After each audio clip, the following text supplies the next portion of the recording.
Colombo grandpa's பகுதியில் மர்மமான முறையில் காணாமல் போனதாக கருதப்பட்ட தம்பதியினர் 6 வருடங்களுக்கு பின்னர் படுகொலை செய்யப்பட்டமை கண்டுபிடிக்கப்பட்டுள்ளதுடன் அவர்களின் உடலங்கள் தற்போது அகழ்ந்து எடுக்கப்பட்டுள்ளன. கடந்த 2020 ஆண்டு கிராண்ட்பாஸ் போலீஸ் பிரிவிற்குட்பட்ட வெள்ளம்பெட்டிய கம்பிக்கொடுவ வத்த பகுதியில் வசித்து வந்த 62 வயதுடைய தம்பதியினர் திடீரென காணாமல் போயிருந்தனர். இது தொடர்பாக அவர்களது உறவினர்கள் ஆரம்பத்தில் கிராண்ட்பாஸ் போலீஸ் நிலையத்தில் முறைப்பாடு செய்திருந்த போதிலும் நீண்ட காலமாக எவ்வித தடயங்களும் கிடைக்காத நிலையில் விசாரணைகள் நிறுத்தப்பட்டிருந்தன. இதனால் அதிருப்தி அடைந்த உறவினர்கள் ஜனாதிபதி செயலகத்திலும் முறைப்பாடு ஒன்றை பதிவு செய்திருந்தனர். இந்த நிலையில் காணாமல் போயிருந்த தம்பதிகளுக்கு சொந்தமான தங்கத்தோடு ஒன்றினை அயல் வீட்டு பெண் அணிந்திருப்பதை தற்செயலாக அவதானித்த தம்பதிகளின் சகோதரி கொழும்பு குற்றத்தடுப்பு பிரிவில் முறைப்பாடு ஒன்றினை பதிவு செய்துள்ளார். இதனைத் தொடர்ந்து ஆரம்பிக்கப்பட்ட விசாரணைகளின் போதே பல மர்மங்களுக்கான பதில்கள் கிடைத்திருந்தன. பல மணி நேர விசாரணைகளின் பின்னர் அண்டை வீட்டை சேர்ந்த 46 வயதுடைய நபர் மற்றும் அவரது 48 வயதுடைய மனைவி ஆகியோர் கைது செய்யப்பட்டனர்.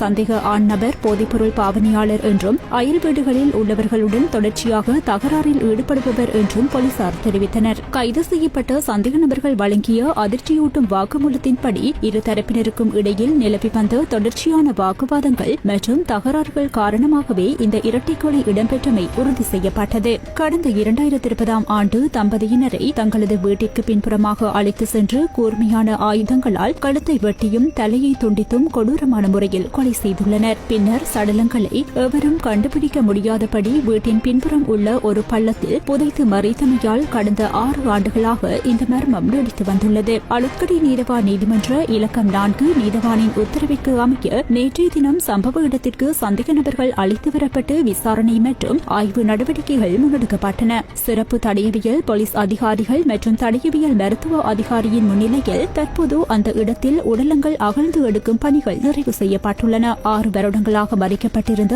இந்த கொடூர கொலை சம்பவம் கொழும்பு பகுதியில் பெரும் பரபரப்பை ஏற்படுத்தியுள்ளதுடன் மேலதிக விசாரணைகளை போலீசார் தொடர்ந்து முன்னெடுத்து வருகின்றனர்.